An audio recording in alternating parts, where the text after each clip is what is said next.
Formula One has experienced its fair share of heartbreaking emotional moments in the midst of the drama and adrenaline rush. Hello and welcome back to our channel. We are back again with our new video about the most emotional moments in Formula One. Even the most jaded watcher of the F1 circuit can experience empathy when reading about certain events in Formula One history. The tug at the heartstrings could even cause one to cry. The top 10 are listed in the video ahead. Number 1, Ayrton Senna's death. The passing of three-time world champion Ayrton Senna was arguably the most tragic event in Formula One history. Senna's car hit an exposed concrete barrier on lap 7 after veering off the track in a straight line. The right front wheel and nose cone were torn off when the car struck the wall at a shallow angle, spinning to a stop. Service personnel removed a motionless Senna from the vehicle shortly after the collision. They soon announced that the great Brazilian had passed away in an official statement. Senna's passing was viewed as a national tragedy by many Brazilian fans. 3 days of national mourning were proclaimed by the Brazilian government. An estimated 3 million people lined the streets of his birthplace of Sao Paulo for the burial, which was shown live on Brazilian television. Even the Brazilian team that won the FIFA World Cup gave Senna credit for their success. The largest documented assembly of mourners in contemporary times was generally acknowledged to have occurred there. Senna's passing served as an example for several athletes and spectators, and it marked a turning point in Formula One safety regulations. Following the horrific tragedy, the Grand Prix Drivers Association was revived, and the FIA quickly put new safety measures into place. Number 2, Antoine Hubert's death. The Belgian Grand Prix of 2019 will never be forgotten,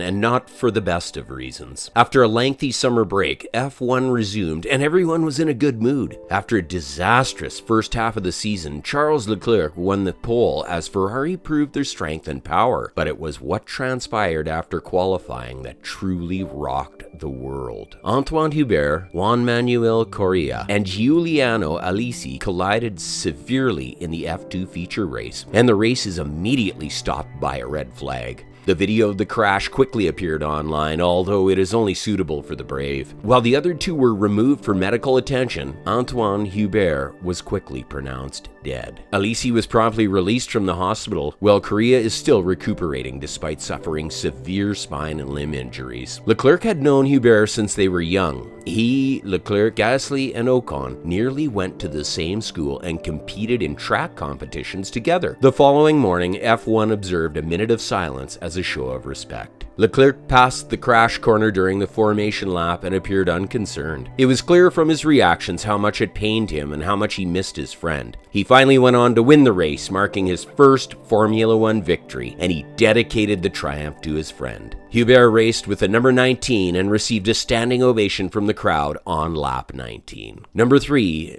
Mansell's exploding tire. Since Nigel Mansell had to take out a mortgage on his house to pay for his first Formula One drive with Lotus, he was neither affluent nor sponsored. He instead learned his trade the hard way by making mistakes. Despite his tenacity, Mansell was seen as a poor winner, easily angered, quick to complain, and always willing to photo retire, which he did 3 times. Nigel was one of the unluckiest guys to ever travel with the Formula One circus, but he also broke Jackie Stewart's record for the most career GP victories by a British driver. The final race of the 1986 season was held in Adelaide, Australia, and featured one of these situations that was incredibly moving. Mansell, who was driving the Williams Honda Turbo, won the pole position for the race, but after a shaky start, teammate Nelson Piquet, Ayrton Senna, and Keke Rosberg passed him and dropped the British driver to 4th place before the end of the opening lap. In his final Grand Prix, Rosberg passed Piquet for the lead a few laps into the race. This advantage, however, was short-lived because the Finn retired on lap 63, giving Piquet the lead back and moving Mansell up to P2, where the World Championship was all but assured. Then, Nigel's car's left rear tire unexpectedly burst into flames, sending Williams careening across the asphalt in a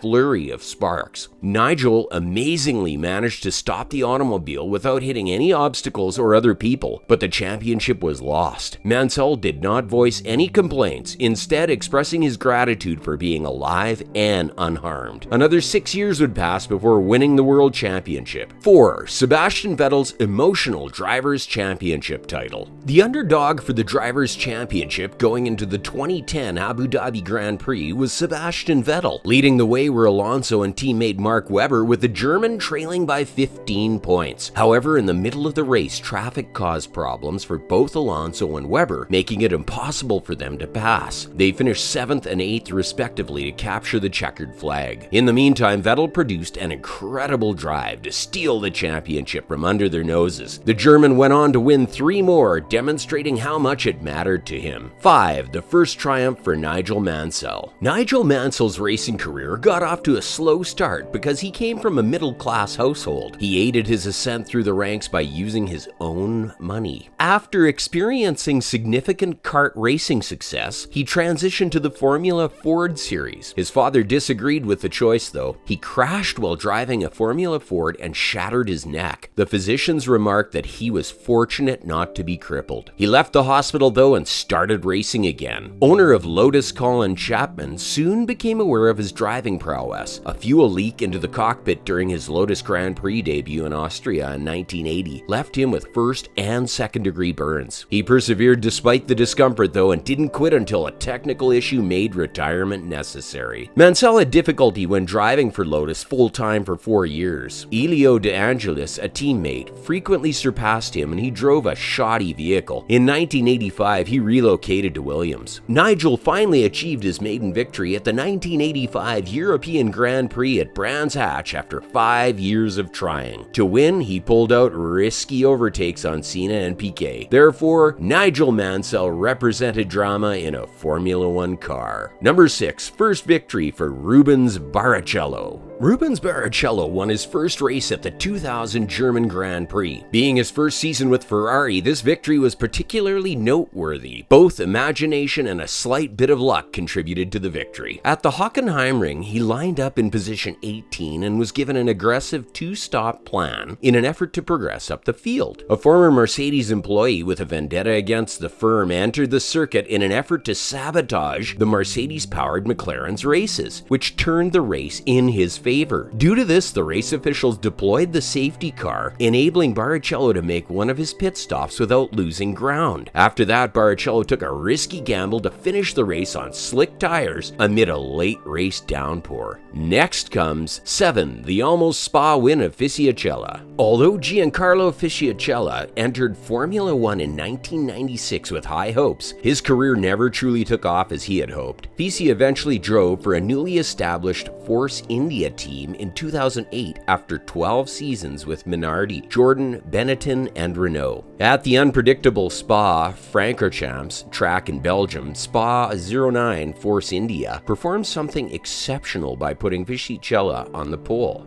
Giancarlo shocked everyone by delivering a remarkable lap time of 1:46.308 to claim pole position, his 4th of his career and undoubtedly the most unexpected. Fisichella in the Ferrari is driven by former F1 winner Kimi Räikkönen, who shot up from 6th on the grid to 2nd as the cars slammed into Les Combes. Both got off to a good start. Then, as they descended the hill, the Brawn of championship leader Jenson Button and the McLaren of Lewis Hamilton collided. Throughout most of the race, the Italian driver barely and skillfully competed for the lead with Räikkönen's Ferrari. Giancarlo was at a disadvantage because he lacked the necessary power to pass on Spa's lengthy uphill Kemmel Straight, because the F2009 had KERS, which proved to be too powerful and was noticeably quicker through Eau Rouge. On the restart, Räikkönen made a pass for the lead and kept it. There was just a 0.939 second separation at the flag.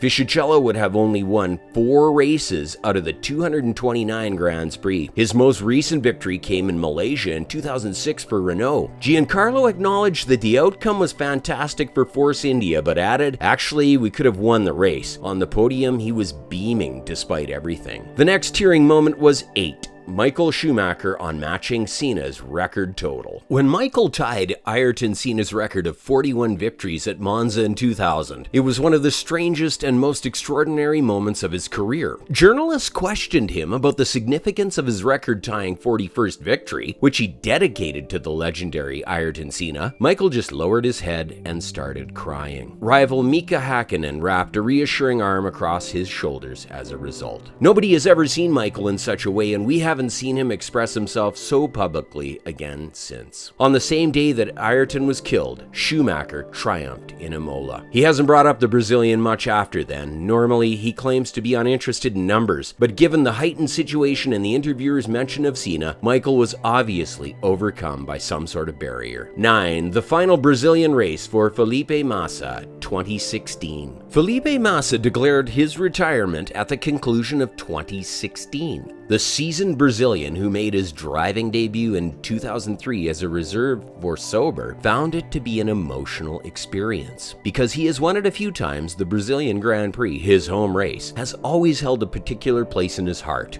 Since he was saying goodbye to the supporters who had supported him throughout the 2016 edition was even more poignant. Unfortunately, he did poorly in the race. He was taken off guard by the challenging conditions and slammed into the barrier near the start-finish line. Thousands of people clapped for him as he quickly got out of his car, stood next to it, and waved. He limped back to the pit lane where wiping tears from his eyes and carrying a Brazilian flag on his shoulders. But the pit crews of every team celebrated for him and thanked the Brazilian for his contribution. He was joined by his family in the Williams garage, and he gave them a bare resemblance while crying and feeling emotional. For him and the entire F1 community, it was a very moving occasion. 10. A heartfelt remembrance of Jules Bianchi. Jules Bianchi passed away 9 months after suffering severe brain injuries at the Japanese Grand Prix of the 2014 Formula 1 season. He ran into a recovery car on the Suzuka course while it was raining. A diffuse axonal damage occurred to the promising young motorist. Tragically, he lost the fight after the accident put him in a coma. Bianchi participated in the Ferrari Young Driver Academy while competing for Marussia. Since Ayrton Senna in May 1994, Bianchi was the first driver to pass away during a Grand Prix racing weekend. As a mark of respect for the potential young talent, the F1 community retired car number 17 in an emotional tribute to the 25-year-old. 15 minutes before the 2015 Hungarian Grand Prix, the drivers paid their respects by forming a huddle around their 20 helmets on the asphalt. Rarely has the sport been as depressed as it was that particular day. So this was all about the video today. Do like, subscribe, and share our video with your friends. Thanks for watching.